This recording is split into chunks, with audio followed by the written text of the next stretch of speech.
Hope you guys have had a really good spring break. Um, Ours was good around here. We were pretty lazy. Um, so today I'm just going to hop on here and we're going to get back to our Shiloh. It's been a whole week since we've even thought about Shiloh. So if you need a little bit of a refresher about what's going on, you can always go back and watch any of the previous live videos that we've read. If not, sorry, my child is upset with me.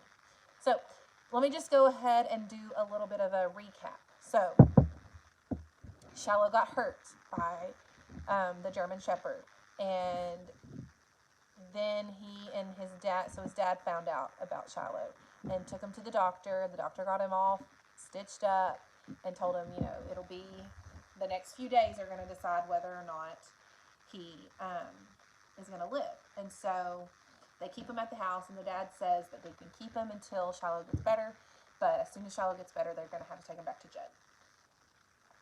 Well, then the next thing you know, here comes Judd Travers up to their house because somebody had told him that he saw the dog at the doctor's. And then the doctor told him where Shiloh was. So he came up, and Judd was really upset and angry, and he ended up saying, okay, fine, you can keep the dog until Sunday. And then at Sunday, basically, he said, you better come back by Sunday. I don't want him back. So that's where we are. We only have today, tomorrow, and Wednesday of actual reading left. So yeah, that's where we're at.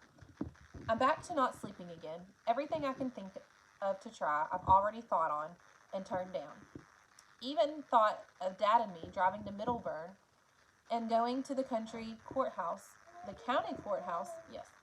going to the county courthouse to report a man who's mean to his dogs, thinking maybe they won't let Judd have Shiloh back again. Dad says that's where we'd have to go, all right, but how am I going to prove it about Judd? Think about that, he says.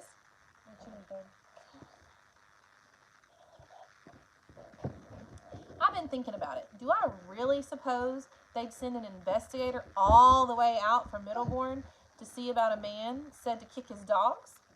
And if they did, do I think Judd's going to tell the man, yes, indeed, he does kick them? Do I think the investigator's going to hide out in the bushes near Judd Travers's place for a week just to see for himself? I'm sorry, hold on just a second. Hey, boys, I need y'all to go play in either your room or the living room while I finish doing my reading, okay? I'll be done in about 10 minutes, okay? Tyler County hasn't hardly got the money to investigate reporters of children being kicked, Dad says, much less dogs. Even if I told the animal rights people that I found a dog with a bullet hole in its head up near Judd's house, don't prove that Judd was the one who killed it. I go out to talk to Dad about it some more while he's chopping wood, and he just says, son, it's hard, I know, but sometimes you just gotta do what has to be done. It's Judd's dog, and there's no getting around it. Ma tries to make me feel better. She says at least I brought some joy and kindness into the life of a dog that never had any before, and that Shiloh will never forget me. But that even makes it worse. Wish I could forget. Keep thinking of how Shiloh's going to look at me when we drive him over to Judd's, and my eyes fill up again. Becky, she's been crying too. So has Dara Lynn. The one good thing about it is now that this whole family loves Shiloh, and we can talk about him out loud, but there's not one thing we can do. 3 more days, and we have to give him up. Those 3 days are going to go by fast. I walked down to Friendly on Friday and talked with David Howard. David feels almost as bad as I do. I hardly finished telling about Shiloh, and he's got tears in his eyes already. David Howard's 30 pounds heavier and bigger than me, and he still don't care who sees him cry. I've been thinking, David, I say. You got relatives in Ohio, don't you? He nods. I'm so sorry. Hold on just a second. Jake, let him get out a puzzle. Close that door, please. You got relatives in Ohio, don't you? He nods. You think any of them would take Shiloh? Could you call them up and ask could they drive down here tomorrow and take him back with them? And I'll tell Judd we let Shiloh out one day and he never come back. More lies. But David's shaking his head already. It's only Uncle Clyde and Aunt Pat. She's allergic to dogs. They had one once and had to give him up. On the way back home, I'm thinking about someplace really good I could hide that dog. The old gristmill maybe, up by the bridge. Hey, y'all get out! Out! Hold on just a second. Out! Go! Shoot! Okay, maybe we can finish this. I'm thinking about someplace really good I could hide that dog. The old gristmill maybe, up by the bridge. The door's padlocked, but it don't take much to get in, because the top of the building's open where some of the roof's blown away. I bet I could hide Shiloh in there for 10 years, and he'd never make a sound. But what kind of life is that? Couldn't never take him anywhere except after dark. Even then, he'd be so close to Judd's place, the other dogs would probably sniff him out. Slowly the minutes and hours of Friday tick by. Then it's Saturday, and our last day with Shiloh. We give him every little treat we can think of. I wonder we don't make him sick. And after supper, we sit out on the back porch like we usually do. Becky and Dara Lynn are rolling around in the grass, and Shiloh limps out there to join in the fun. I show Becky how if you lay down on your stomach with your arms up over your face, Shiloh will work to turn you over. Both girls have to try it, and Shiloh does it just like I said, trying his best to get those girls up on their feet. If Becky ever fell in the creek, I'll bet Shiloh would pull her out, Ma says. If I ever saw a snake, I'll bet Shiloh would kill it for me, says Dara Lynn. I got a sadness inside of me, growing so big I feel I'm about to bust. That night I sleep a little bit, wake a bit, sleep a bit, wake some more. About dawn, however, I know what I gotta do. I get up quiet as I can be. Soon as Shiloh hears me, of course, he's out of his box. Shh, Shiloh, I say, my finger to my lips. He watches me a moment, then crawls back in his box, good as ever. I dress, pull on my sneakers, take me a slice of bread from the loaf on the counter, and a peach off the tree in the yard. Then I take the shortcut through the east woods toward Judd Travers. It's the only thing left to do. I'd talk to Dad, to Ma, to David, and nobody's got any more idea what to do than they did before. What I'm fixing to do is talk to Judd Travers straight and tell him I'm not going to give Shiloh back. Rehearsed my lines so often I can say them by heart. What I don't know, though, is what Judd's going to say, what he's going to do. I'll tell him he can beat me, punch me, kick me, but I'm not going to give that dog up. I'll buy Shiloh from Judd, and if he won't sell and comes to get him, I'll take Shiloh and head out in the other direction. Only way he can get his dog back is to take me to court, and then I'll tell the judge how Judd treats his animals. Halfway through the woods, I'm thinking that what I'm about to do is get my dad in a whole lot of trouble. Around here, it's serious business when you got a quarrel with your neighbor, and you got to carry it as far as the law. Folks ain't that fond of Judd, and most of them likes my dad. But when it comes to taking a man's property, I figure they'll side with Judd. I'm not making life one bit easier for my parents, or Darylyn, or Becky. But I just can't give up Shiloh without a fight. Will he shoot me? That thought crosses my mind too.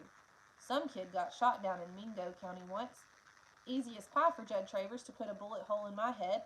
Say he didn't see me. I got my feet pointed toward Judd Travers' place though, and they ain't about to turn back. Still so early in the morning, the mist is rising up out of the ground, and when I come to a stretch of field, looks like the grass is steaming. Sky's light, but the sun hasn't showed itself yet. You live in hill country, it takes a while for the sun to rise. Got to scale the mountains first. I'm practicing being quiet. What I hope is to get to Judd's house before he's wide awake. Take him by surprise. He sees me coming a half mile off without Shiloh. He's likely to figure what I got to say and have his answers ready. I want to be sitting there on his porch the moment he gets out of bed. A rabbit goes lickety-split in front of me, then disappears. I went out hunting with Dad once, and he said that when you first scare up a rabbit, it hops a short way, then stops and looks back. That's when you gotta freeze. Can't move nothing but your eyeballs, Dad says. What you have to look for is that shiny black dot, the rabbit's eye. If you look for the whole rabbit, you almost never see him because he blends into the scenery. So I don't move a muscle and look for the shiny black dot, and there it is. I wonder what's going on inside that rabbit, if its heart's pounding fierce. No way I could tell it wasn't going to do it harm. So I go on, back into the second stretch of woods, heading for that second field. I'm just about to come out of the trees when I stop dead still again. For right there in the meadow is a deer, a young doe. She's munching on something, and every so often she stops, looks up, then goes on eating again.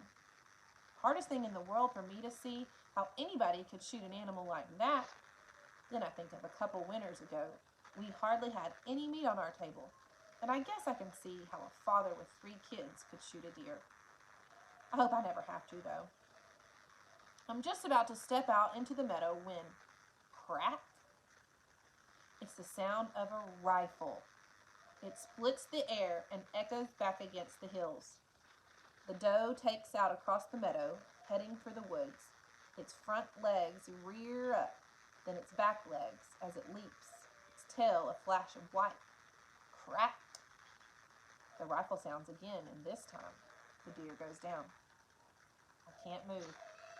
One part of me wants to go to the deer. The other part knows that somebody's out here with a rifle. Just a second. Can't get me in the face. Are you okay? Yes. Okay, I'm sorry.